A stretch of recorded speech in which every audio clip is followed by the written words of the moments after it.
Une considération réfléchie du discours d'Étienne devant le Sanhédrin juif montrera qu'Étienne était comme une préface, une introduction au ministère de Paul. Si Étienne avait vécu, il y a peu de doute que lui et Paul se seraient trouvés puissamment associés dans la dispensation du mystère. Ceci suppose bien sûr que le Seigneur n'aurait pas prévu qu'Étienne mourrait et que dans cette prescience, il n'aurait pas désigné Paul comme l'unique dispensateur de ce ministère dans sa plénitude. La souveraineté divine a rarement été davantage mise en évidence que dans la présence de Saül avec Étienne au moment de la mort de ces derniers, quoique complices de cette mort. Tandis que nous nous mouvons avec Étienne durant ce long discours en suivant sa pensée depuis Abraham jusqu'à Christ le juste, en passant par Isaac, Jacob, les patriarches, Joseph, Israël, Moïse, l'Égypte, l'Exode, le Sinaï, le tabernacle, le désert, Josué, David, Salomon, le temple, les prophètes. Il y a une seule chose qui se trouve d'un bout à l'autre dans la pensée d'Étienne, et cette chose unique est la clé de tout, et ce qui explique, définit et caractérise Paul et son ministère.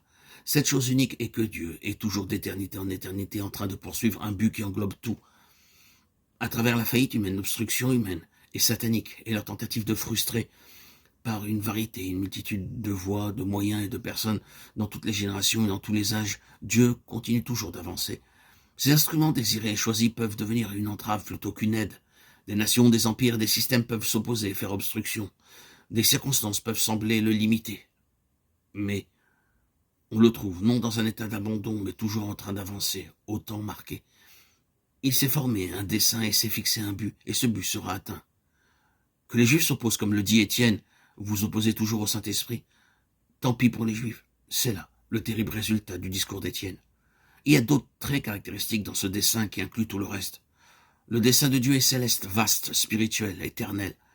Ni le tabernacle, dans toute sa beauté intérieure et sa concrétisation symbolique des pensées divines, ni le temple de Salomon avec toute sa magnificence et sa gloire, ni Salomon lui-même, avec sa sagesse étonnante et sa richesse surabondante, dit Étienne, ne peuvent se rapprocher vaguement de ce vers quoi Dieu se meut en relation avec son Fils.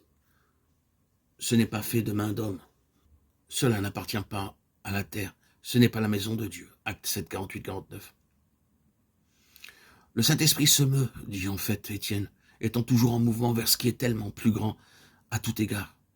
Étienne, dans une seule heure glorieuse, a rencontré la force dévastatrice de la chose avec laquelle Paul fut toute sa vie aux prises, à savoir l'incorrigible disposition du peuple de Dieu à amener en bas sur terre ce qui est essentiellement céleste et à l'y fixer, à cristalliser les choses spirituelles en des systèmes produits par l'homme, à saisir ce qui est de Dieu et en faire quelque chose de l'homme, quelque chose de légal qui exclut le reste et sous le contrôle de l'homme. C'est pourquoi Étienne prit position et ce à quoi il rendit témoignage. Cette vision céleste